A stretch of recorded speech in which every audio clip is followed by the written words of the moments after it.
This is the Maida Initiative, conversation without compromise. I was always in the middle. Like, should I believe that? Should I not? But like, I just enjoy the movie. I don't. Maybe there somewhere behind my brain says, "Oh yeah, I got that message," but like, I overall don't think about it. I just enjoy the movie. Yeah. Yeah. Well, I think there's an element of truth to it, right? Maybe. But I think the thing for me where conspiracy theories always break down is that people just aren't that good at cooperating with each other, because eventually someone will want to be head of the conspiracy, Yeah. and they'll be annoyed at somebody else who they think is managing the conspiracy wrongly. Then they'll come out and expose it. Yeah. But I really do think there are sort of cultural undercurrents that make it into, films and TV shows, which I don't think people are. I mean, sometimes people are consciously trying to, get a message across. Mm-hmm. But what's interesting is, even in Hollywood, I think a good storyteller, whatever it is, right? He doesn't go thinking, okay, what message do I want to convey? Yeah. And how do I construct a story that conveys that? Yeah. A good storyteller is kind of like almost a servant of the story. Right? I think a lot of people, are intrigued by an idea, and they don't always know where it's going to go when they start writing it. And I think if you do that, you'll get messages that sort of reflect more of this secret subconscious of the culture, rather than what the culture actually believes. So if you think about the culture we live in now, right, people generally believe that there's no absolute morality, Mm-hmm. and there's no such thing as good and evil. They kind of do though. They absolutely do.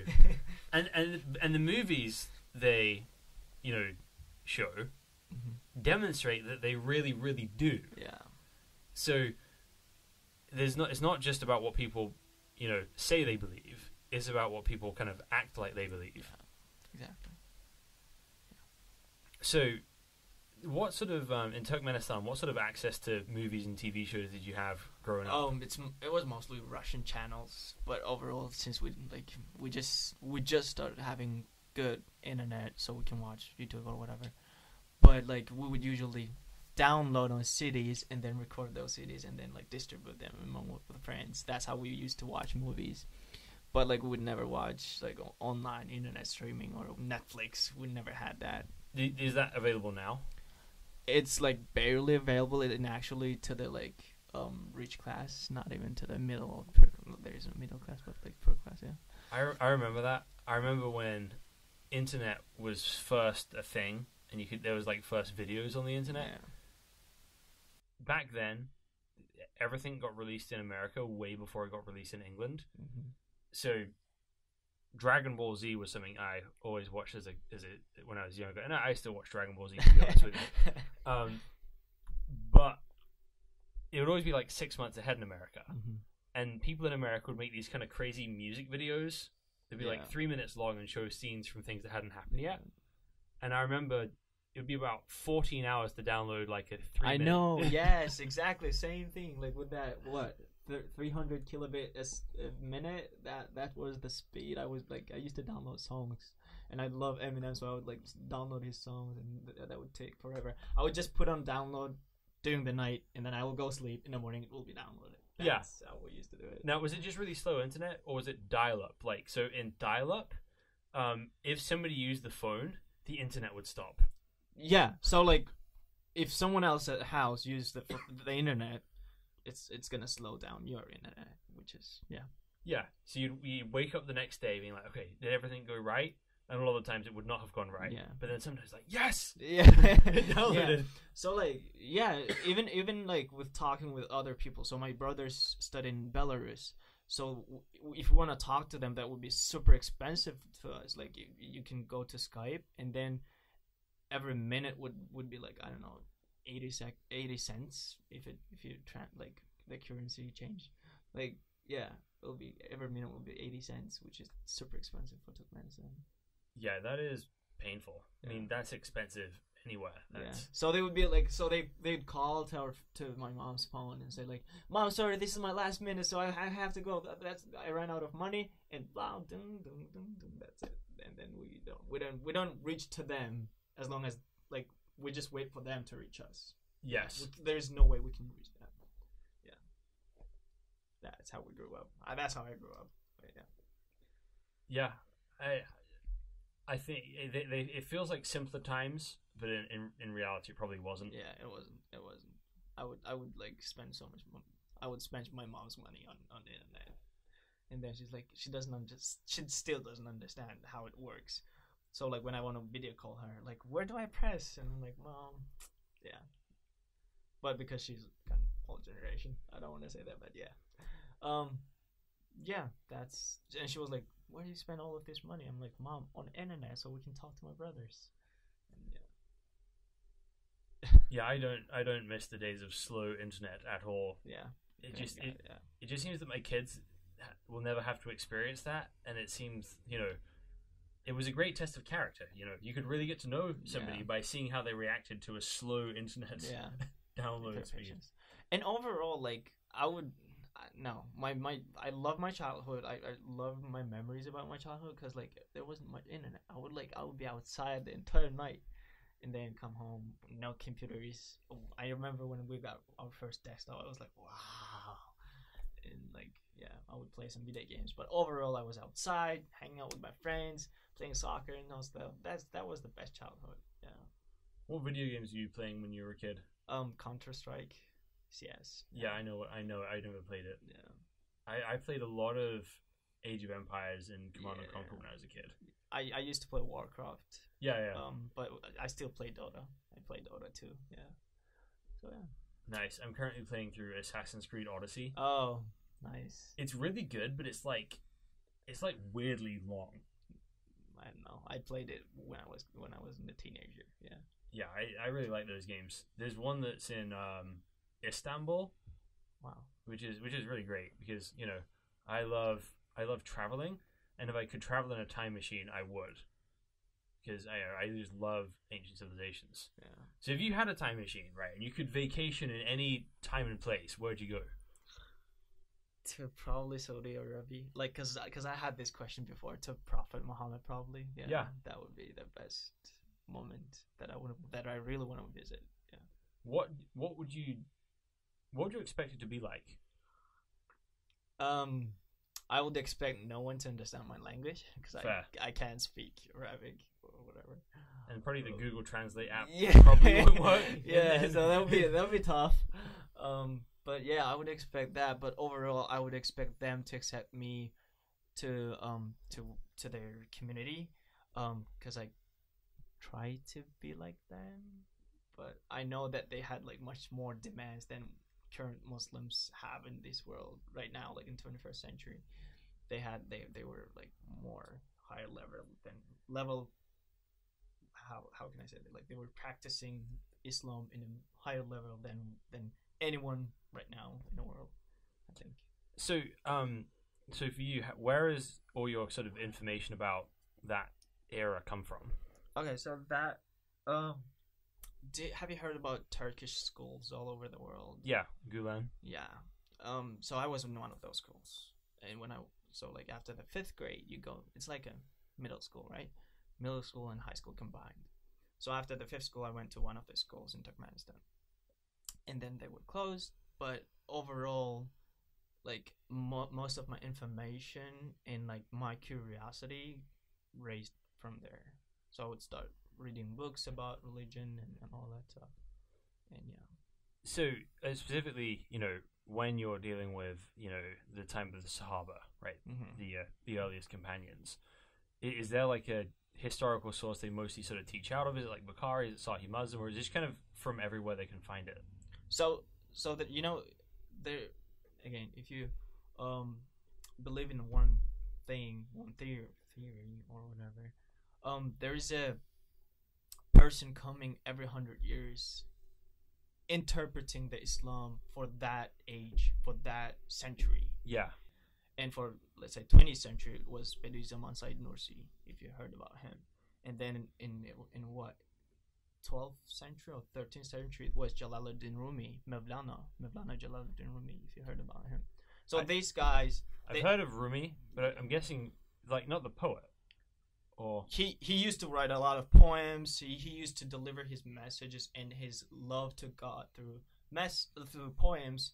Whereas a lot of people still, I believe, in Turkey that they think he wrote it to girl or whatever, but he actually writes it to prophet, to his companion, and God. Yeah. So there's a type of poetry there called ghazal. We call it mesnevi. It's like 2-line, like a poem, but it's like 2 lines. It's called mesnevi in our language, but yeah. I know he wrote some of the ghazals. I don't know if they're the same as the mesnevi, Mm-hmm. but I know that because that's my son's middle name. Wow. Wow. Nice. Yeah. It wasn't specifically from the poem. It was from he was conceived in Australia, so he named him after a guy called Musa Ghazal, who made friends with there. Wow. So we did. So yeah, most of these guys, like Said Nursi's books, Mevlana's book, and all of those books taught me actually the best out of his companion. All of these, for example, the Abu Bakr, Osman Ali, Umar, about them and other people, and also there are, I believe, TV shows in Turkey that was released in 2012 or 13 about Hazrat, for example, Hazrat Umar. Yeah, I watched that. Yeah, I loved it because they represented really, really well, and I think it was approved by Turkish government as well. So like, it was really good. Like, they it was credible. That's what I. Yeah, it was generally really good. Yeah. I mean, I enjoyed it. I loved it. Yeah. Now, the introduction to that show was totally a bit of a rip-off of the Game of Thrones intro. I don't remember the introduction. If you can remind So me it kind of starts zooming into this kind of map of Arabia, okay. and then it sort of like goes in and Oh looks yeah, at it. yeah. I remember that. The introduction to, like, without any people, the way they do it. Yeah. Oh wow, I never compared that actually. I watched all of the Game of Thrones. I recently finished it. I love it. But like, yeah, I never. Yeah. Never paid attention to that. Yeah, I mean, I really I watched all of it with English subtitles, and I wish I learned some Arabic by watching it. None. Neither. I'm terrible at picking up other languages from shows. I mean, I've watched about 100 episodes of Dragon Ball Super in Japanese. And the only Japanese word I've picked up is like "nani," which means what? Yeah, it's hard unless you practice it. Yeah, that was a really good show. I loved the casting. The actors they chose, yeah. Like Abu Bakr was just, what I forgot the name of the guy who plays him. But just a phenomenal actor. He's. Have you ever seen the movie Kingdom of Heaven? No. Is it Turkish? Is it Arabic? Or... No, it's made by Ridley Scott. So it's an English film, but it's about the sort of Crusades and this guy that kind of like surrenders Jerusalem to Saladin, right? So Saladin is this guy who sort of, this very famous Muslim leader who sort of had a big part in defeating the Shia Caliphate in North Africa, but also in driving the Crusaders out of Jerusalem. And he's got this very famous story that's portrayed in the movie, where when the European armies took it, the Christian armies took it. They butchered everyone in the city, right? So Salahuddin, offers safe passage for everyone: the men, the women, the children, even the soldiers. Yeah. And so they have this great moment. Ghassan Massoud is the name of the actor, and they, Orlando Bloom is playing a guy called Balian, and he says, "Why were you letting us do it? When these men took the city, they killed everyone, and you let us go?" And his answer is, "I am not those men. I am Salahuddin." Wow, Salahuddin. Remember that? Yeah, it's a really good movie. You should watch it. I would. Yeah, that was a really good series. So you're saying that this kind of reformer who comes every 100 years to kind of keep, Islam on the straight path. Yeah. So like, you probably know this, but like, there are definitely passages of Quran that you can't just like take out of Quran and like apply it to the world right now. Yeah. Because like the interpretation, as one of my atheist professors used to say, religion is all about interpretation. So like, you just can't take that passage and apply to today's world. It's just no. Yeah. So I think, Oh, and that's part of the thing with the Islamic source materials. That was probably the most surprising thing to me. I think I expected to read the Quran and have it function like a biography of Muhammad. No. No, not at all, right? No. Like you can't get anything about. Yeah. Instead, like it's like a teaching him. He's saying to him, but overall, every Muslim has to learn a lesson from God's word that he's saying to Muhammad.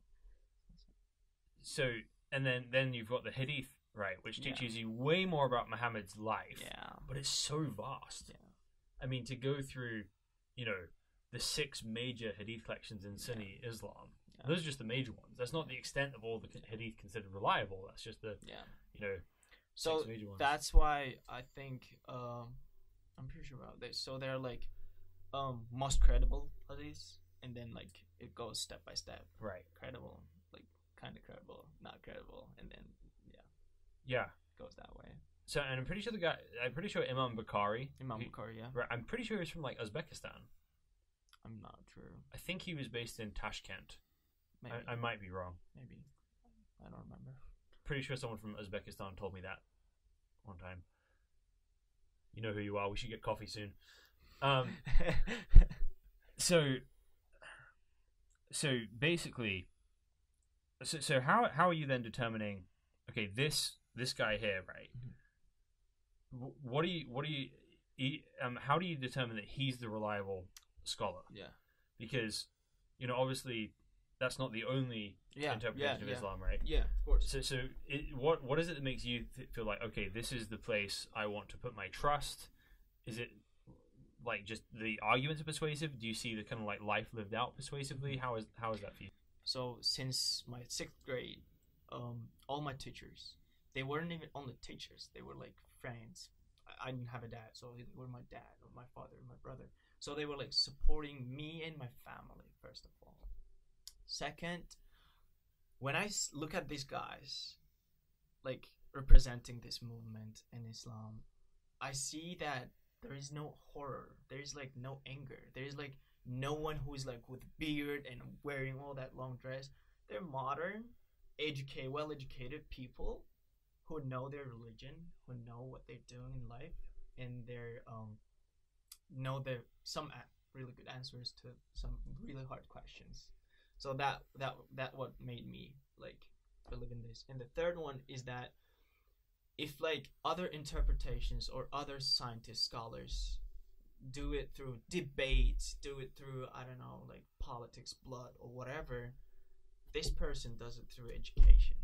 He opened up schools in 180 countries, and it can't be just like simply a guy opening up schools. There's probably a really meaning behind it. So that's what I see. Like he's doing whatever he's like giving this information about well-interpreted Islam through the education. That's what I like about it. That's the thing that grabbed me. Okay, so spreading it through education. So anything that would grab you about, so other than education, any kind of big differences you notice between, say, the Gulen movement and, say, the sort of Islam that Saudi Arabia? Probably the way they live and like they treat, I don't know, women, or like the way they just the way they live, and like maybe, for example, if you're even in my culture, for example, in Turkmenistan, some really strict families, like my dad's side, they would not allow a girl to get a higher education. So after high school, they would be like, sit at home, someone will marry you, and you'll like give birth to some children, and your husband will give you everything, like money and whatever. You sit at home, don't study. So that after the arrival of the schools to our countries, that thing went like behind. So that just disappeared. That meaning, like that understanding that women should get a higher education, that was a nonsense. That became a nonsense, and I love that. So like, if also like, you see that the difference that they make depending on the century we live in. That's what grabbed me. Yeah. Okay, that makes sense. So it's almost like, in a unique way, this movement has read the time and place we're in now and understands how to apply Muhammad's life to now. The way the way they do it is through the Risale-i-Nur books. Have you heard about those? No. You should really look up the Bediüzzaman Said Nursi, who was the 20th century scholar. He has books called Risale-i-Nur, which is kind of the problem for me again. The best interpretation of Quran. Like it gives not only the interpretation of Quran, it gives you also the lessons, how you manage with today's world. So it has messages about teenagers. It has messages about youth. It gives the analogy of soldiers who disobey their kings. So what short story? Can I tell you? Yeah, please do. Yeah. So one of the stories would be like, most common analogies would be like two soldiers going on one road. They take 24 golds from their king, and they travel abroad. And then they have to buy their tickets with that gold, and the king says, "Get me a present from wherever you go." And then so one of the soldiers, he goes to another country, he explores, he uses these 24 golds like for getting presents for him, like very useful. And the other one goes just like gambling, playing whatever he wants. He's just like, he forgets about the ticket, he forgets about everything. And then when he sees the other soldier, he's like, "Can you borrow me a coin so I can get my ticket and go back?" He says, "Sure." He gives. When they both come to hit their king, one of them brings the presents and whatever, and king is like pleased with him, and the other one is like, "Sorry, I didn't learn anything, blah blah blah. I barely got my ticket." And yeah, that's the analogy where the difference of two people, right? King is the god, and then two soldiers are almost everyone who uses their 24 hours in what way? In a way to serve him. So that one coin where he buys his ticket would be the salat, like praying 5 times a day, which takes you only an hour in 24 hours. So yeah, those kind of analogies are given in these books called Risale-i-Nur, which perfectly explain like and Quran and the lifestyle that we should follow. And yeah. I guess probably the biggest kind of question I have for all of this, right, is you have a lot of people in the Muslim world realizing, or at least wanting some kind of reform, but you also see Muslims in the country who are going to be waving like rainbow flags and are going to try and turn Muhammad into the oh yeah, he was for equality, he's for he'd be a modern feminist if he were alive today, right? And it's easy to just kind of turn him into whatever people want to turn him into, which is unfortunate. It is. So I get, but the question I'd have is, how do you know you're not doing that, but just to a slightly different era? What do you mean? Well, so everyone is a product of their time to some extent, right? So people living in America want to bend Muhammad and who he is to this cultural context. And I guess how is it? Do you have a mechanism for being like, okay, I know Gulen is not doing that because I've read these books here and I can do that, or is it just like a feeling of authenticity to you? Yeah, first of all, I read most of his books, Gulen's books, and I follow his lifestyle like for almost 10 years now. And that person, he just gave himself to this what we call in Turkish dawah, which means like to this movement, to this like to people. He kind of like sacrificed himself because he never had a family. He never wanted kids. He was all about these scholars and books and stuff. So that I think that's how he sees himself. That's how he sees his purpose in this life. That he's like, I'm giving everything. I'm not taking anything with me.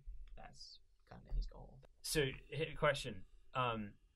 This is actually sounding very similar in some ways to a movement here called the Watchtower, Mm-hmm. which it sounds like a very similar structure in some ways. So, curious. Do they ever talk about like the end of the world? Where? In the Gulen schools. End of the world? Yeah, like the Mahdi, the end of things, or is it more of a No, like in Gulen schools, you would never talk like straightly about religion. got it? You would just like be interested in that by the way these people treat you. Because like again, in Turkmenistan, you would never see a person caring about you for nothing. Yeah, And when I personally saw this from these people care about me just because my mom is a single mom who has 4 children. They come to our house. They like ask my mom if she needs any help, and they care about me. That would just like impress me. They were like, wow, why would someone care about me? And that's the lifestyle they gave me. yeah. So it was like the movement kind of became your father. Teachers from these schools kind of became my father, and they would never talk again. They would never talk about the religion. They would just like make a curiosity appear in you about religion and whatever that is. Yeah. So it's like they would always make dawa, and if necessary, they'd use words. Yeah, that's almost what everyone does. They describe themselves through the words. And I think that's the best way to do it without any blood, war, and anything. Just words, talk about it. That's it. So, so growing up, so what is it like, growing up in Turkmenistan without a father? Does that kind of make you an outcast, or does that, are most people fairly sympathetic to that? People don't care unless if I'm not in these schools. I'm very lucky to be in those schools. Like I'm very lucky to be studying in those schools. But overall, people like, oh, you don't have that. It's fine. Yeah, no one cares. And so, was it when you went to those schools that religion really started becoming important to you? Yeah, because I wanted I need some support. I needed some support. I was like, why does everyone have? So it was a boarding school, right? So we would be in school from Monday to Friday. We would sleep in dormitories and stuff. It was a boarding school, right? And everyone has a visitor, usually their dad or mom and stuff. My mom would visit me once a week, and I was like, why does everyone has a visitor as a dad and my dad is not coming? It's not fair. So in that moment where religion comes up to me and says like, hey, you need to have a faith. That's what teachers do. They were like, you need to have a faith. Everything, whatever happens in the world, is for the better. So yeah, and that was the moment when I was like, I wanted to commit a suicide or whatever, and it was like, for a 12-year-old kid, that was too hard, unless you have a religion or faith that you're gonna see him again. That's what made me happy. There is again hadith. Again, I heard it from people. I don't know how credible this is, but I'm pretty sure it's credible. That Prophet Muhammad Sallallahu Alaihi Wasallam, he says, people like Muslims, or I think Muslims, he says Muslims will be with their loved ones in the paradise. So if I really love my dad, and if I act myself in a way so God puts me in a paradise in heaven, I would probably see my dad because I love him. So see, like, there's a hope that I'm gonna see him again. Yeah. Which makes me stronger. So I was like, yay, these things really help me to like be stronger in mentally. So I was like, let's go research about it. Yeah. Okay. So really from 12 onwards, you've been like, okay, this is real. This is what I need. Yeah. This is what I want. Yeah. And how old are you now? 22. 22. Okay. Yeah. So 10 years now. Yeah. So what's been the most exciting thing about that, and what's been the hardest thing about that? Exciting thing about what? About becoming more religious. Right. What has been like, wow, this is amazing. I never thought of life this way. Relief. I think the relief that I get every time, like, I kind of cry when I pray. So, like, again, this is the culture thing. men don't cry. Yeah. In Turkmenistan. But when your teacher comes up to you and he says like, it's okay, you can tear up, it's fine, you can cry, that like calms you down. You go and pray, you like put that sajjadah with like the thing you pray on, and you're like open to God. That's the way we can talk to God. So we can cry. I can cry if I do that, right? So that's a relief. That's a huge relief for me. I'm like, okay, that's a nice way to go and fit this life, even if it's unfair. So yeah. And then again, another hadith that says God would never give you something that you can't handle. Again, so like I start to think, oh, if God gave me this, well, I can probably handle this. Hey, let's go. I can handle this. That's how I became stronger, personally. Okay. And then what about, you know, the difficulty, right? So, you know, it's, you know, although, you know, the 5 daily prayers are less than an hour, I mean, it's still, you know, when you've got to, you know, do your education, when you're, you know, from a poorer country that's moved to the US and trying to survive in a city like Seattle, obviously that's not easy, right? Yeah. So again, in those books, Risale Nur, it's there's one person comes up to that Bediüzzaman Said Nursi, to that scholar, and says, praying 5 times a day is a good thing. It just tires you because it's not finishing. It says like it's every day. That's the hardest part about it. And then Bediüzzaman Said Nursi, he thinks he's actually right. It's like every day, but how do we know that my life is not gonna end tomorrow? How do I know that my life is gonna be like almost every day? There's gonna be a point when it ends. You never know when it's gonna end. So just pray until then. So hardest thing for me to be like to protect myself in this religion was coming to the United States. Like it just opens you up to a lot of, I think, filth. Sorry about that. No, I'm from England. Yeah, England's not filthy at all. But yeah, like it's like, again, I came here when I was 16, right? Like high school, and you see all this dirt. I mean like drama, clubs, people starting getting high and like alcohol, and they want to try to look cool and stuff. And you're from this background where I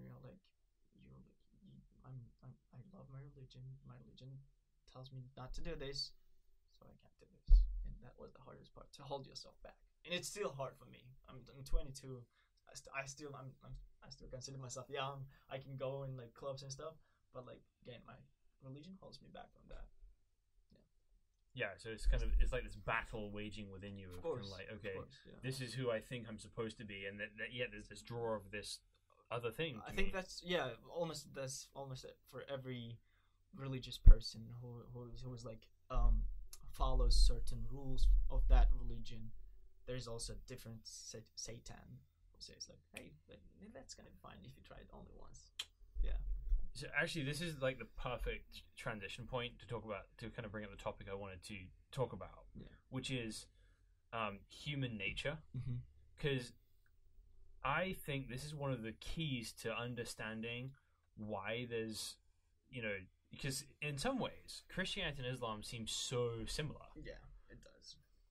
But there's some differences. And I think a lot of them kind of find their root in this idea of, like, what is a human being? So, feel free to... So, in your mind, right, what do you think is a person? What is a human being? And why is a human being here on this planet? Human beings on this planet is definitely for like a test, for an exam. So like God tests you, whatever, how you like act yourself in this world, right?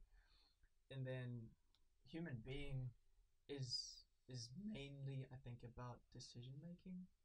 Cause like I think we're who we are by our decisions. If I decide to go and like have fun in clubs and like in whatever places, then I'm that kind of person.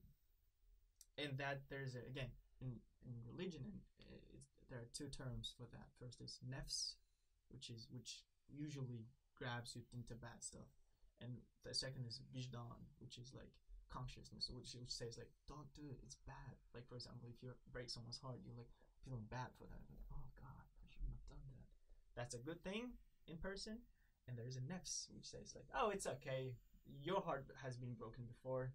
You just took your revenge. So these two things. That's what combines a human being, I think. My understanding is something called the fitra, right? And it's an Arabic word that means everyone is born a Muslim. Yeah. Right. So it's in Al-Bukhari and Sahih Muslim where it says, everyone is born a Muslim, and it's parents who turn him into a Muslim, into a Jew, or Christian, or a Sabian. Have you ever seen an animal born mutilated? No, that happens, after it's born. Yeah. And I think there's part of, I think this is even in the Quran, or it might be the Hadith, where Allah rubs Adam's back. All humankind is brought about on the earth temporarily, and God says, there's one God, yes, you are Muslims, and they yeah, and then they kind of go back in for this trial to begin. But essentially, according to the Islamic worldview, people are essentially, they're creations of God who are born good but not perfect, and life is this battle between good influences and bad influences. And you may have a disposition towards good, but then you've still got to do the work of resisting evil. Oh yeah. I agree on you with that. Yeah, I think you're right. So that's kind of basically the sort of Islamic view on these things.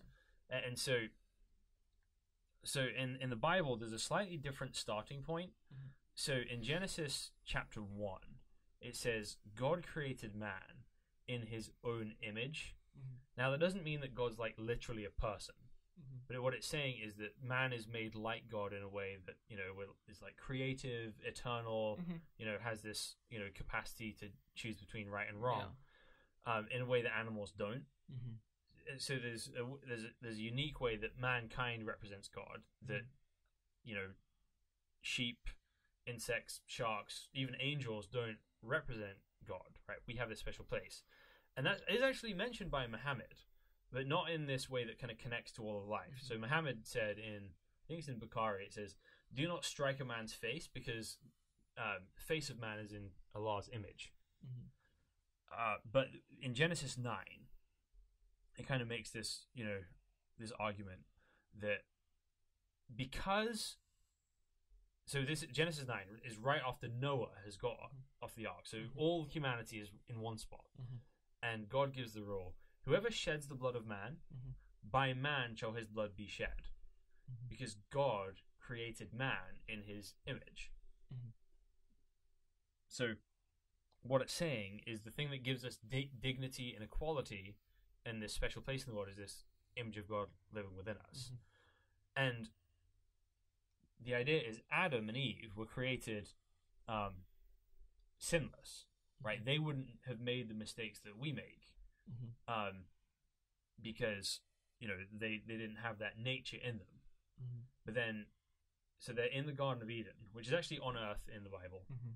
and then the serpent, which is Shaitan, mm-hmm. Or Iblis, comes to them, mm-hmm. And it comes to the woman and says, "Did God say not to eat of this fruit? Mm-hmm. No, you won't die. Mm-hmm. You'll become like God, so He doesn't want you to mm-hmm. eat it." Mm-hmm. And then the woman is deceived. Mm-hmm. Adam is not deceived, but he just stands there passively, mm-hmm. right, and lets it all happen, and then takes them himself. Yeah. Right. So I think there's a certain pattern to that women often the things where women go wrong tend to be that kind of you're legitimately deceived into a situation, mm-hmm. whereas as men, I think a lot of the times our problem is passivity.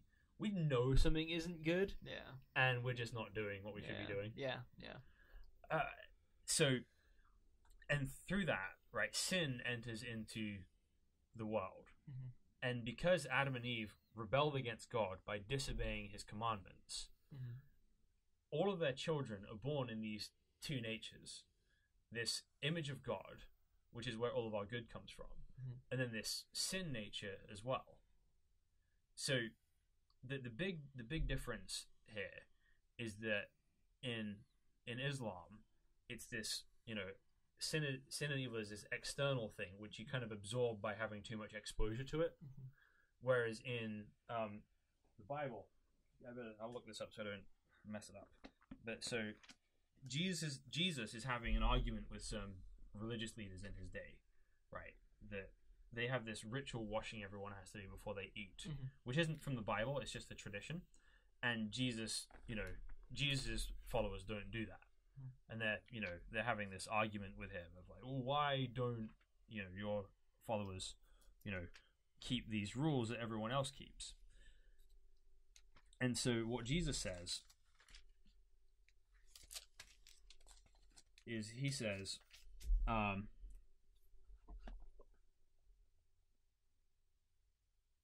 when he had just entered the house and left the people, his disciples asked him about the parable, and he said to them, "Then are you also without understanding? Do you not see that whatever goes into a person from outside cannot defile him, since it enters not his heart, but his stomach, and is expelled?" Thus he declared all foods clean. And he said, "What comes out of a person is what defiles him. For from within, out of the heart of a man, come evil thoughts, sexual immorality, theft, murder, adultery, coveting, wickedness, deceit, sensuality, envy, slander, pride, foolishness. All these evil things come from within, and they defile a person." Wow, that's a point where probably they two differ. Yeah, it's a pretty big difference as well, because it really makes a difference in the way we interact with our sin as well. So because in Islam, sin is this external influence, right?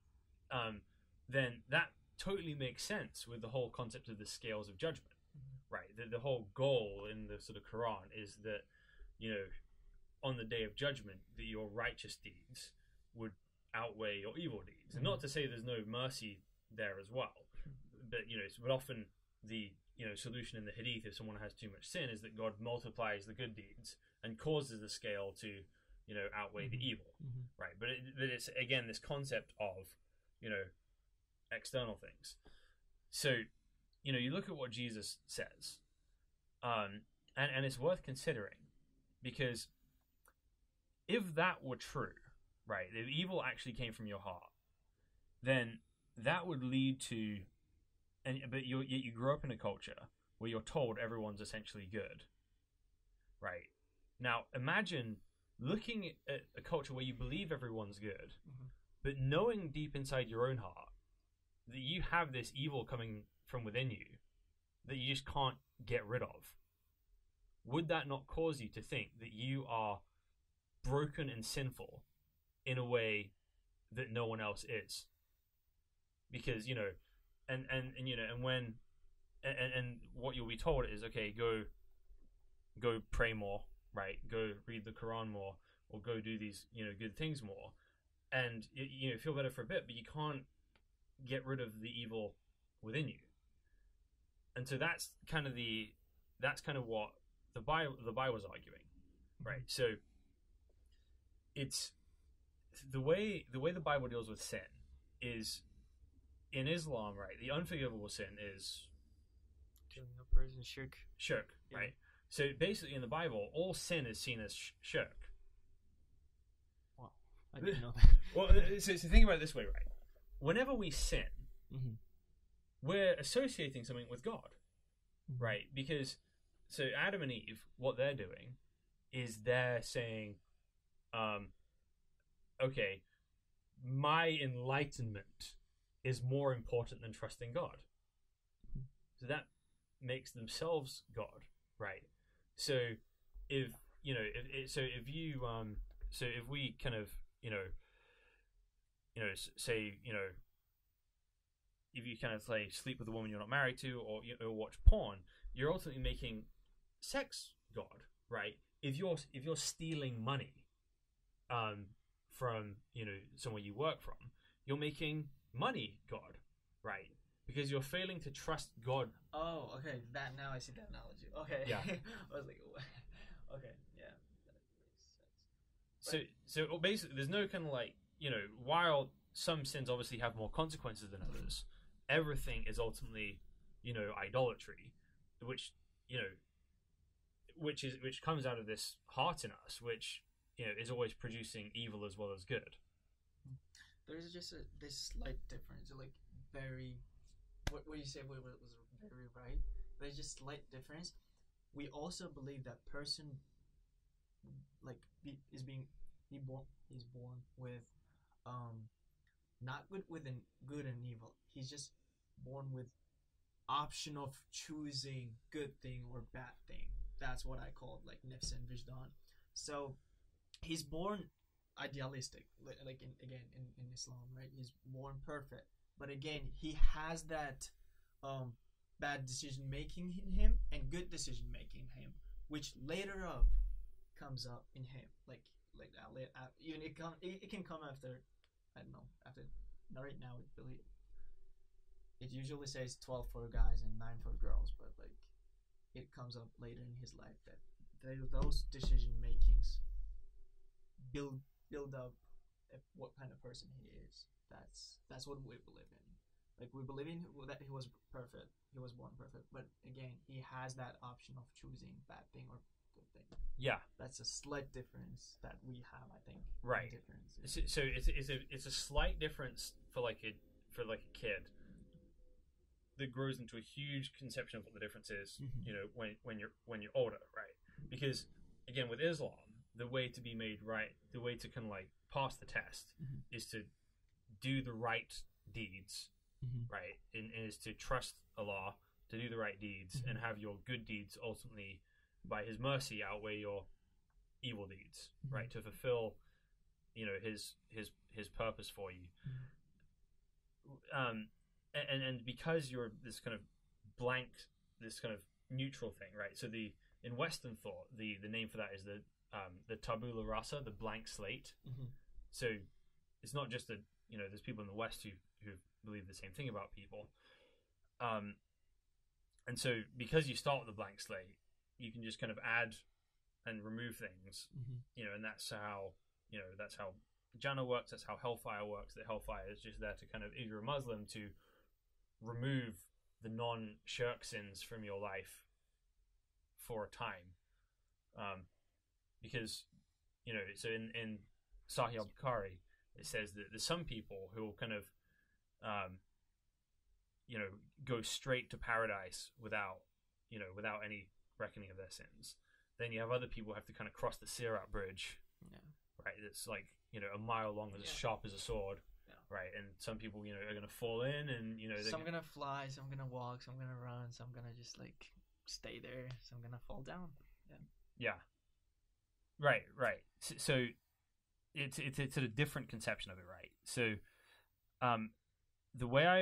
one way to describe it in a way that might be a helpful analogy, mm-hmm. is the way Christians would see it. Is what is the most haram food you can think of? Pork. Okay. So let's say you go, you're getting you're getting food for a party, right? You go to a halal butcher, and you ask for a pound of beef, right? Mm-hmm. And he grinds out the pound of beef, and then takes a tiny handful of pork and then grinds it in with the beef. Mm-hmm. Would you, as a Muslim, be able to eat that beef? No. But then what if he said, "Oh, wait, I'll fix this," and he gets another pound of beef and grinds it into the same pile. So now you have 2 pounds of beef plus a tiny bit of pork. No, right? Because it's corrupt. Yeah. Right. In a way that you can't eat that. Yeah. So the way the Bible talks about God is that He cannot be around imperfection. Right, He can't be around what is unclean. So therefore, the Jews had all these rules of what they were and were, allowed to eat and not allowed to eat, mm-hmm. in order to be around God, right? And there's a specific, reason for those mm-hmm. rules in that time, but it's there to show us that God hates sin and can't be around it. Mm-hmm. So the way the Christian would look at us is our heart is sinful, it's tainted. And there's no amount of good things we can actually add into our lives that could make us acceptable in God's eyes, because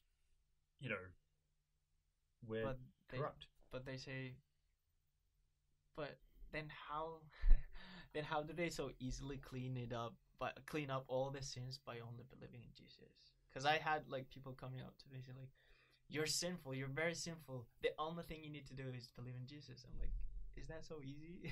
Oh, it's not easy, and it definitely wasn't easy with Jesus. Or like when you go to church and you're like, you have someone talking on the other side and saying like, oh please, I was a sinful, please help me to clean it up. Is that so easy? Like, why does guy in a church clean up your sins, whereas you made those sins and you need to go clean them up? That's what I feel like. Yeah, that's fair. So let me see if I can. And again, my I'm not trying to sort of persuade you here and now to think like this. No, right? I just had like a question in my mind about why is it. But my hope is I can help you understand how we think about this. Right. So first of all, the whole idea of going and talking to a guy, that's actually exclusive to the Roman Catholic Church, and even in that, they're not going to think about this the same way other Christians think about this generally.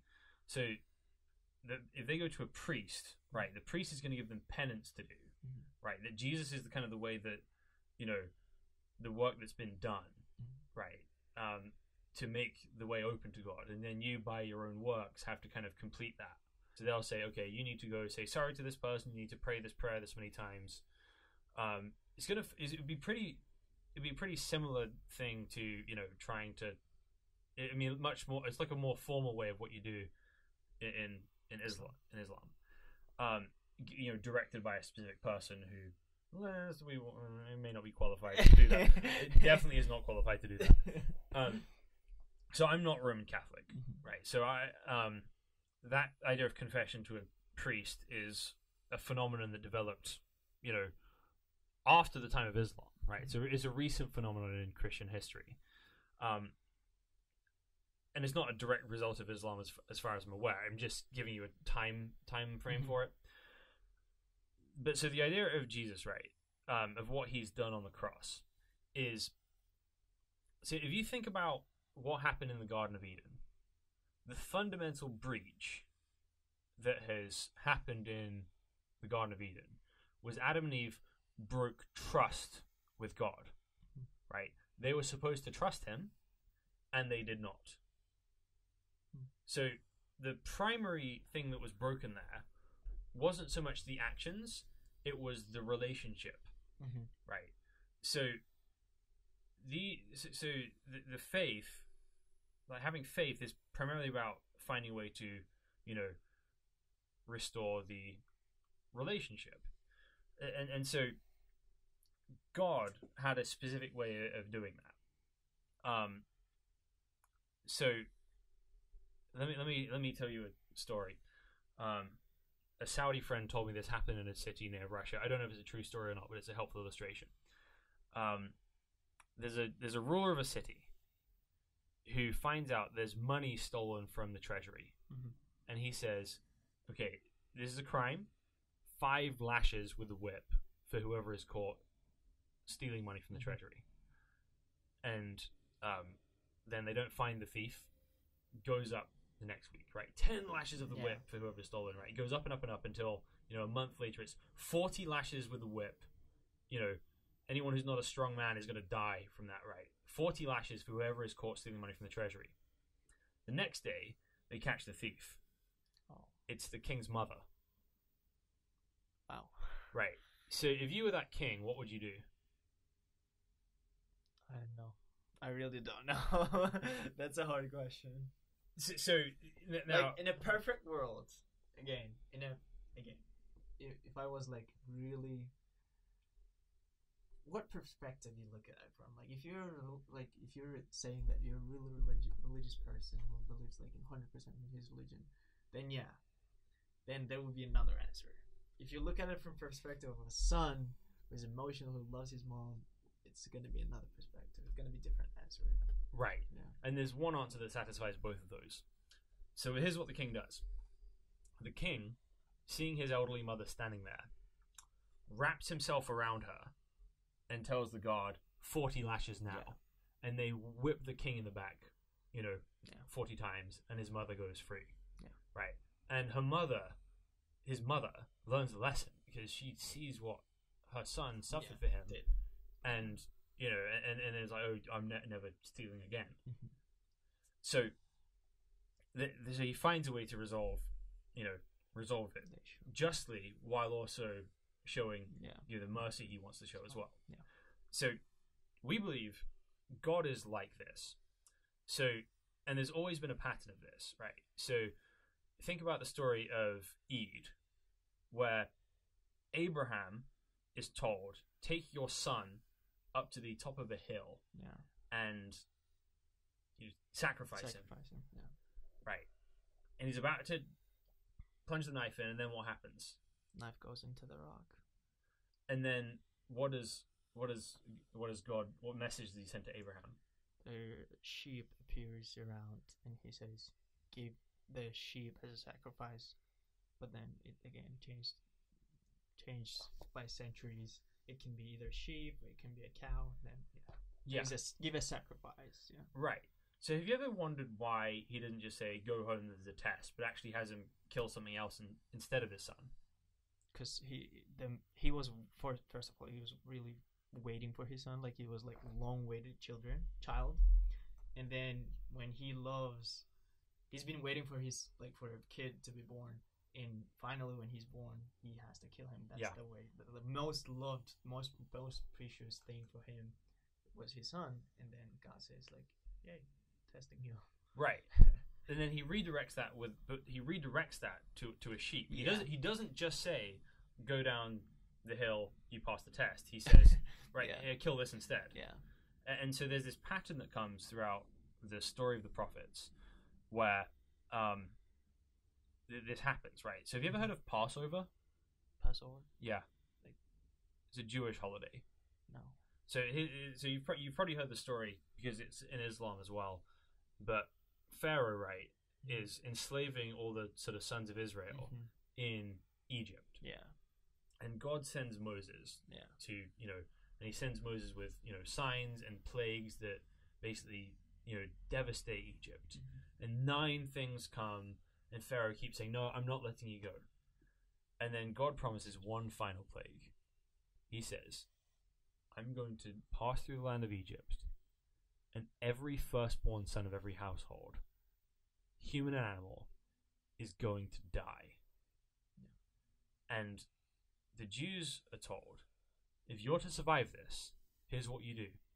For every household, take one lamb with no defect in it, kill that lamb, paint its blood over the doorpost, so that God will pass over. Now, think about this. Obviously, God can tell the difference between, Egyptians and Israelites in the dark, right? He wants them to learn something, the same way he wanted Abraham to learn something. That there is a cost to be chosen. That there is a cost to be one of God's people. And then that happens. Pharaoh sends them out. They cross the Red Sea as if it's dry land. And then Moses goes to Mount Sinai, and God appears in this cloud above all the people, and all the people hear God's voice. I can't bear to listen to it because it's terrifying. And one of the laws, that happen, they send this whole system of laws about whenever you do this kind of sin, make this kind of sacrifice, wash this kind of way, do this kind of thing. But the center of the calendar they're given is this sacrifice called Yom Kippur, which means the Day of Atonement. And basically what happens is the high priest will lay his hands on this cow, and he'll kind of confess the sins of the nation. And then they'll cut the throat of the cow, they'll kill it, then they'll sprinkle the blood over the people in the crowd. Right, and that symbolizes them being washed of their sins by the blood of this animal. Wow.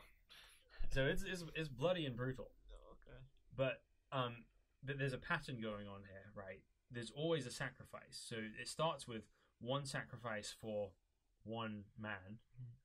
Then it's one sacrifice for one household. Yeah. Then you have one sacrifice for the whole nation.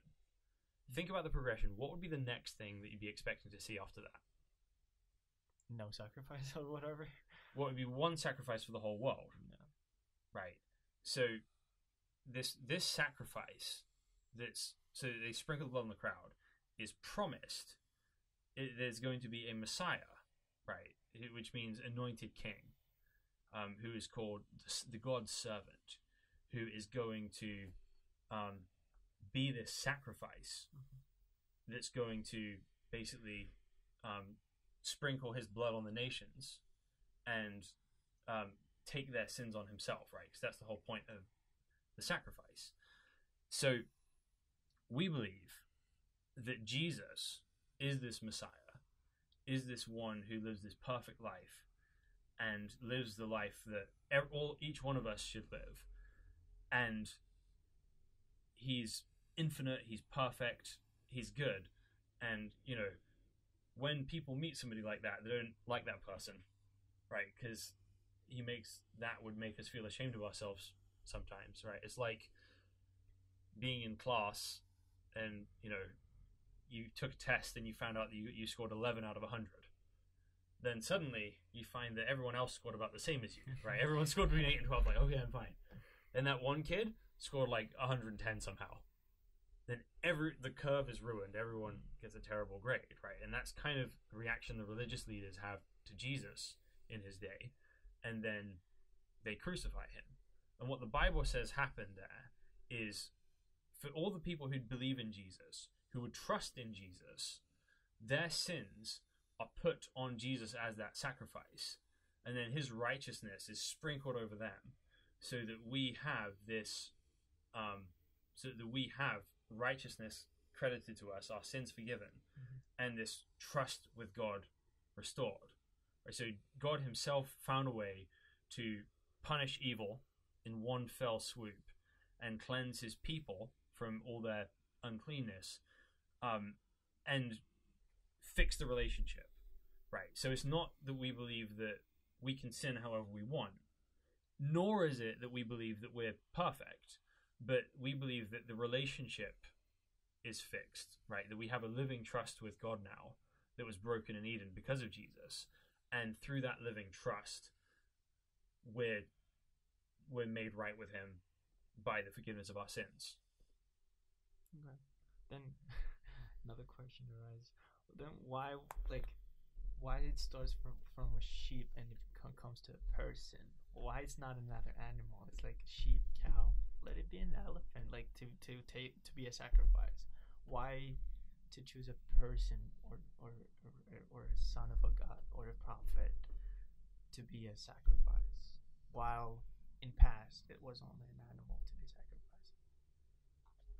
So, in the Bible, Abraham goes down from that mountain called Mount Moriah, and he calls it that because it says, "On the mountain of the Lord it shall be provided for us." And that's actually the exact same spot Jesus would be crucified 2,000 years later. And so the Bible's answer to that in the book of Hebrews, it says it's actually not possible for for sheeps and goats to take away sins, right? That isn't actually really getting anyone forgiven, right? But it's a way of them trusting God, right? And it says that Jesus is the payment that took care of everyone forever. So the people that died before Jesus, right, died knowing that God would take care of them. Oh. Right, and then the people who died after Jesus know that Jesus took care of them through his death on the cross. So the way I describe it is, it's like for everyone who trusted God before Jesus, it's like God kind of got him on a credit card, and then with Jesus, it's this huge cash down payment that pays for them and everyone else that comes in the future as well. Wow, yeah, that's a good analogy. Yeah. There's probably a difference where we think, again, we do that once a year, right? We give that sacrifice of a sheep or a cow. We believe that it washes a certain amount of the sins from the family. Again, it has to be, I'm pretty sure it has to be one animal per family right now. So it kind of washes like some sins, but like not all of them. There are like 7 big sins that you can't do. like that they're like really bad. So like it might not wash them, but it's gonna wash your little things, like lying to someone or like defaming someone, talking bad about someone. Yeah, but I don't think we have anyone sacrificing himself, or we're sacrificing anyone to take our sins. That's another difference, probably. Oh yeah, it's a big difference. One similarity though is I'm not sure if you've come across this because it varies from culture to culture, but it is in the Hadith. So what do you believe happens when a person goes on Hajj to Mecca, the pilgrimage to Mecca? He cleans up from his sins. Right. All of that up until that point, right? Yeah. It's like wiped out. Yeah. Now, if you're too old and frail to go on Hajj, or you die before you complete a Hajj, do you know what you're supposed to do? No. So the Hadith says, and this is commonly practiced today, that you can actually go on behalf of someone else. Yeah. So are you familiar with this? I heard that. Yeah. Yeah. So basically, so in the Hadith in Sahih al-Bukhari, a woman comes to Muhammad and says, my mother died before she was able to complete the obligatory Hajj. Should I do a Hajj on her behalf? And Muhammad says, okay, if your mother had owed a debt, would you not pay it? Allah's debts have more rights to be paid. So you can kind of give your credit for someone else's Hajj, right? And they can get the credit from what you do on their behalf. So having this person stand in for you to do a good deed that's pleasing to God isn't something that's foreign to Islam. It's just the idea of Jesus dying on the cross is foreign to Islam. But if you think about it, right, all of us have an idea that dying for other people is noble. Yeah. Right? Because think if whatever you think of Donald Trump, if tomorrow and 4th of July, a disgruntled terrorist from a sort of US extremist group comes and is about to shoot a 40-year-old woman walking down the street, and Trump was like, no, pushed her out of the way, took the bullet himself, right? He'd be noble. Yeah. He'd be noble. Yeah. Right. So what the idea in the Bible is that Jesus' noble act on behalf of everyone else, facing the punishment for sin, dying on the cross, is this noble act that God takes as sufficient for all sin, for all time, for all people who trust in Him. Yeah. So it's so getting forgiven of sins, right, isn't this kind of like, oh, Jesus did this, now I can do whatever I want. Because it's there to restore the trust between you and God, right? So if I say, oh yeah, I believe Jesus is, God, I believe He died, He rose from the dead, and now I can sin however I want, I have not been reconciled to God. Yeah. Because the same evil things are still in my heart, drive me to do, what I want to do, right? If you don't have a new relationship with sin, right, walking away from it, not perfectly, but, having a trajectory of walking away from it, you don't have a new relationship with God either, because you can't be friends with God and continue loving things in your heart that He hates. Yeah. So I think that's another difference where, in Islam, you're not you shouldn't throw yourself in fire in hellfire because of the other person. You can't do that. So at the last day, at the day of the judgment, it says that everyone is going to be running around without recognizing even their mom. So everyone will be about themselves. See, I think that's the difference between the two religions. That when, for example, Prophet Muhammad's uncle is not believing him, Abu Talib. Yeah, he's not believing him. He's very sad about it. He's tormenting about it, and then God says says to Prophet Muhammad, He says, don't be so sad, because all the hearts belong to me. If I open them up, they will be open to me. But you did whatever you could, so that's it. Don't torment yourself. Don't struggle. Stop.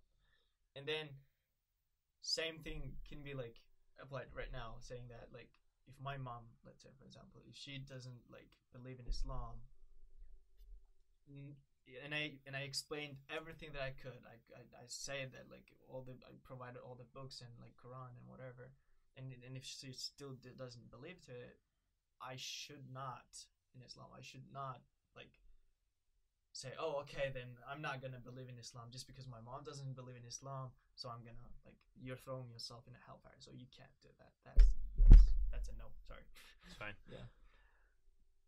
Yeah. So that might be a slight difference. And then again, going back to the sin thing, when child, I remembered one story that when Prophet Muhammad is, I think 2 years old, the what do you call it in English? The angel, the one of the four angels. Gabriel. Gabriel, yeah. Gabriel comes to him and opens up his heart and like cleans it. That's an event called Shakti Sadr, where they like it happens I think twice in his life, when he's very young. So like again, you see that even then he has it means that he has some dirt in his heart, like not dirt, but like I don't know, whatever that is. So they clean it up, but again, that might be what I again it's again about interpretation. So how I interpret it is that he sees bad stuff happening in his house because he lives with his what is it called when someone else when another woman feeds you with their breast. Yeah. So he lives with other women, right? Like wet nurse is yeah. the English term. Yeah. So maybe he's seeing some bad stuff happening in that house. That's why like angels come down to earth and clean up his heart. So yeah. Right, because that's another difference, because you kind of have these idea of what sin is and what people are. In Islam, right, prophets are on this entirely different playing field of than normal people, right? That you could never aspire to be this like a prophet, right? That you're always going to be so it's kind of like Allah,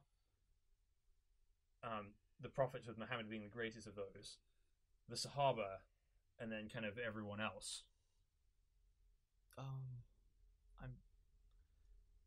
I'm pretty sure you can't be on the same level with Prophet, but with Sahaba you can get to their level, because that's again another difference in Islam, that person can go higher than the angels and can be less than the animals. That's what it says. So like they can be as bad or like as dirty as some animals, right? But they can also be as holy as angels, because angels they maintain that level of praying to God, some like sacrificing themselves to God, being with their God. But one thing that differs us from animals, angels, or whatever is that decision making. If we decide we can be higher than angels and can be down than animals, yeah. I definitely want to ask more questions about that, but if we get into a whole discussion about predestination, free will, we're going to be here for like 6 more hours. Okay. So let's do that one another time. Okay, sure. Yeah. Okay. So I guess to summarize, right? That I think part of the reasons that Christians and Muslims get confused about what each other believe starts with our understanding of how humans are, right, and how it basically necessitates a very different outcome of what we become later. Yeah, what we become later, and how that problem is fixed, and ultimately what God has done to fix that. So I think by understanding this, right, we can understand a lot of where the differences come from, and possibly be a little more patient with each other. Yeah, of course. And again, like on the what is it? Abu Lahab. It's I think it's his uncle. Yeah. Abu Lahab, who is like there's a surah, right, in Quran about Abu Lahab. Like it's at the end. It's 5th before the last one. So it's like 100. What is it? 100 whatever. 10, 9. Yeah. Surah. It's about Abu Lahab, where it says that every time a person reads it, his fire is gonna be even worse. I don't remember which scholar said, but like his fire is gonna be even worse. And then I asked one of my teachers, like, isn't God like he's like merciful? Why he's doing that? Like when I was a ninth grade, I asked that question to my teacher, and perfect answer that I got was that you can't be more merciful than God, because he knows he's not only merciful, he's just, because he knows how many sufferings he made to Prophet Muhammad, like how Prophet Muhammad suffered because of Abu Lahab. That's so like I don't think, again, in Islam, I personally think that no person, no prophet or anyone can be more merciful than God and say that, oh, I'll take all the punishment and you guys live forever happy. Yeah. Well, that's the difference, I think. Well, I think it's a little bit. It's definitely different, but it's not the pre-contingent of mercy, right, is actual surrender, right? You can't be merciful to somebody who's like coming at you with a sword, right? Yeah. Mercy is contingent upon someone surrendering to you. Yeah. So the way I'd basically think about hell is, if you ever watched The Walking Dead. Yeah. Okay. I did. So think about a zombie, right? A zombie is like a person with the image of God removed from them, right? Everything that's good about them is there, and only the evil remains. Mm-hmm. So if you think about hellfire, not simply as people who are paying for a life of past sins, but people who have all their good taken from them, because it all comes from God anyway, and now are just this sort of raging mess of what they used to be. Mm-hmm.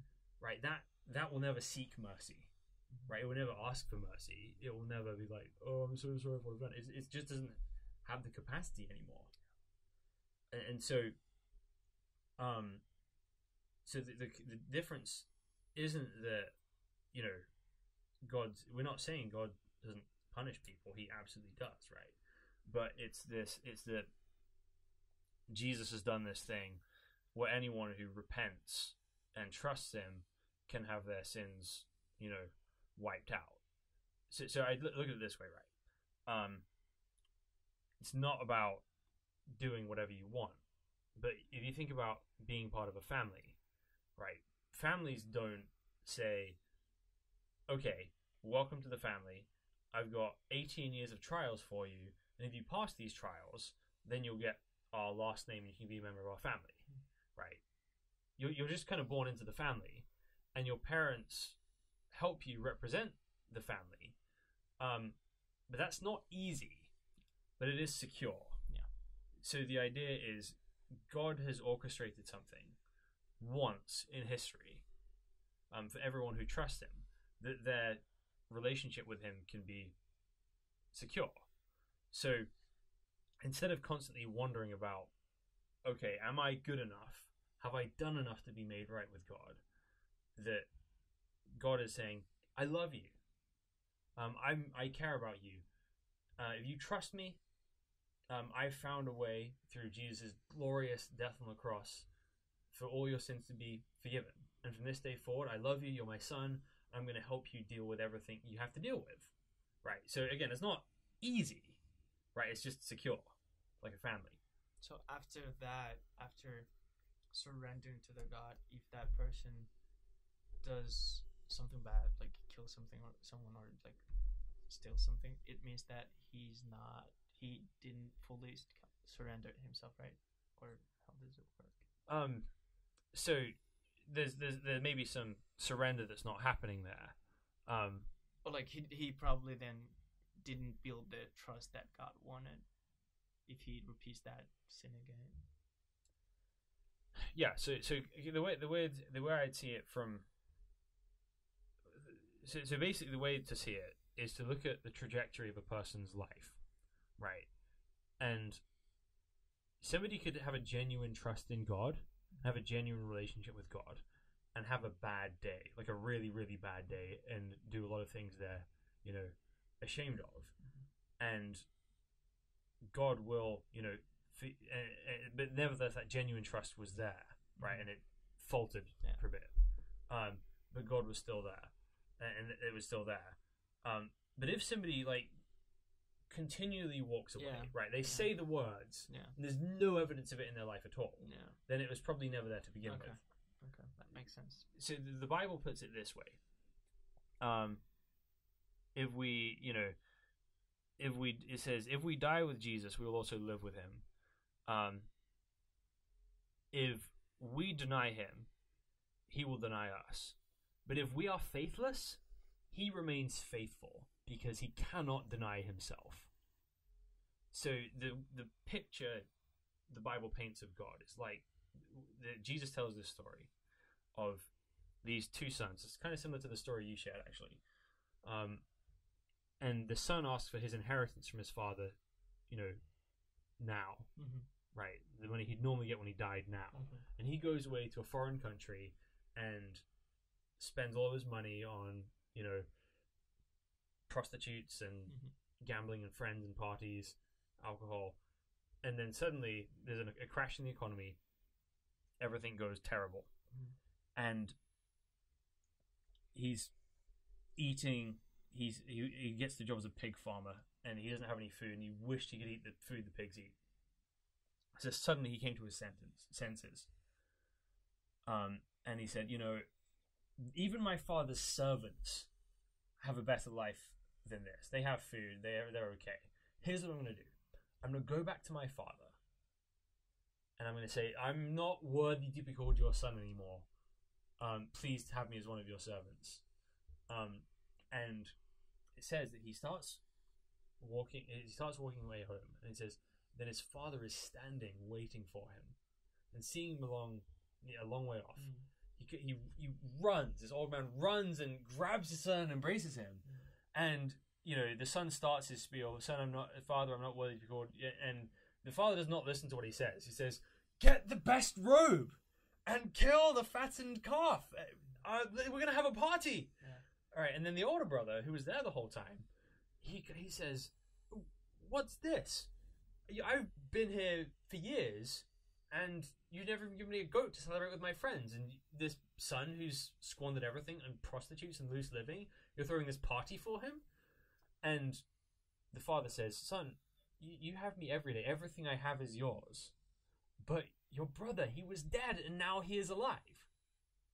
And that's the idea, that God is not, this, teacher with this test who's just kind of like examining everything everyone's going to do. He's a loving, forgiving father who's just on the edge of the seat. Come on. And, isn't as long as the trust is there, right? Everything else can be dealt with. And that's kind of the message of the Bible, is that just, it doesn't matter what you've done, right? You don't have to earn your way back.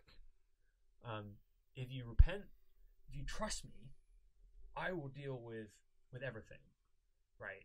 And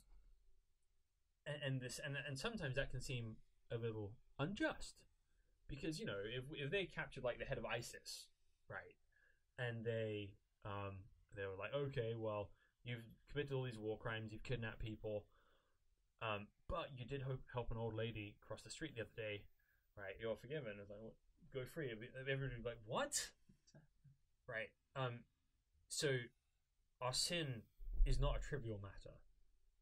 It is awful, but God had a way to deal with it, right? And it's not through our own good works, right? It's not like a hard type of thing, or a good, or sort of of rituals, right?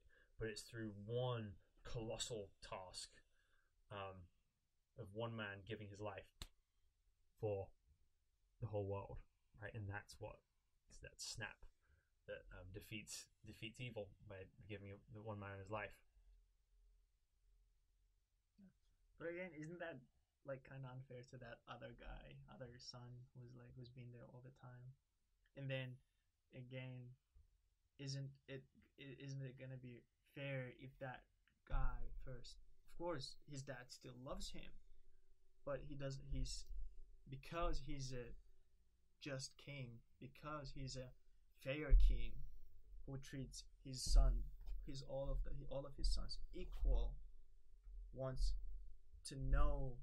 his son to know the worth of what he's been living in, and not just simply giving it to him. In that case, he might go back to other country and being prostitutes and whatever, and then come back again, while the other son is all the time waiting there, being patient, being loved by his dad, like obeying his dad, and the other guy, he's like, he goes back and forth all the time, again and again. Isn't that gonna be unfair to that other son who's like not only surrender, he's like obeys his son, obeys his dad, respects him, and loves him? Well, I think that's what the story's, demonstrating is that he actually doesn't love and trust his dad, right? Because he looks at his father's actions and sees himself as entitled to what his father has. So so the first son saw his father for what he could get from his father instead of the relationship from his father, right? I want all this money, right? And he got it through asking and wasting it, right? Yeah. The older son wants the exact same thing. He's just going through the proper channels. He's still waiting for his father to die so he can get his proper reward from him, right? He's just doing it by the books. So in life, there's two ways to disobey God, right? One is to break all the rules, and one is to keep all the rules while not actually caring about him and loving him, right? Thinking that you can manipulate God by the amount of, But how do we know that the older son is not genuine and that he only waits for his dad to die? We can't be stereotypic about his thoughts or his feelings. Maybe he's genuine about the love that he gives to his dad, and he's always there. He's like supporting his dad. He's like with him. But the other guy was like taking that money, going to another country, wasting it, coming back. Well, think about this from the perspective of the story, right? Because this is a story that Jesus tells.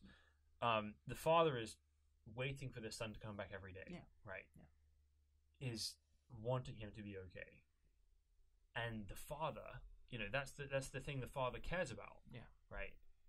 So if the older son loved the father, he'd be happy for his father, right? He'd be like, Dad, the thing you've been waiting and hoping for 15 years has happened. I'm so happy for you, right? So all he's thinking about is himself, right? And also it comes to, for the sake of the parable, it comes down to, what do we actually deserve from God? And the Bible would say what we deserve from God is eternal punishment and separation from him for our idolatry. All of us ultimately deserve hellfire. We know that if we looked at the worst parts of ourselves and remove that from what's good about us, we'd look at that and be like, that has to go to hellfire forever. That's terrifying, right? None of us deserve anything from our own goodness. It's all ultimately God's grace and mercy which gives us things, right? So the person who's done good deeds their whole life can't turn around to God and say, okay, I've done everything you told me to do, therefore I'm a good person, therefore you owe me. God owes no one anything. He doesn't owe anyone anything, but he keeps his words. He does keep his words. Which means that, let's say, for example, in Quran, if he says that, like, do these 5 farzes, 5 things that you need to do, and you'll be in heaven, then he's going to keep his word. And that what happened actually in one of the Prophet Muhammad stories, that like one person comes up to him and asks, if I do my Hajj, if I pray 5 times a day and do like all the 5 farzes, if I shahadat, say that la ilaha illallah and stuff, and then pray and then Hajj and all that stuff, will I be in heaven? If I do only that and nothing else? And he says, you will be. But then one of his companions comes up to him and says, like, will that person be in heaven, like, even if it doesn't? Yes, because he keeps the word, like God keeps the word. Yeah, and absolutely, God does keep his word, right? And that ultimately comes down to the question of, what has he said? God said, right? Yeah. And so, and then that again comes down to the difference between these things, and even within, Islam. What struck me reading through Sahih al-Bukhari is that a lot of the Judgment Day stuff is this kind of like jigsaw puzzle of it's difficult to kind of put it all together because there's lots of things, and you've got to do a lot of work to kind of this is this circumstance, this is this circumstance. It's that's why Muslim, they can't just say, oh, because of this I'll be in paradise, or because of this I'll be in heaven. He just like one thing that God says, however my slave, he says, but like the person knows the God, that's how he's gonna be. So if he knows me as a merciful, as a good God, then I'll be good and I'll be merciful to him. But then Hazrat Omar, that the TV show, who has the TV show about him, says that real Muslim has to live between fear and hope.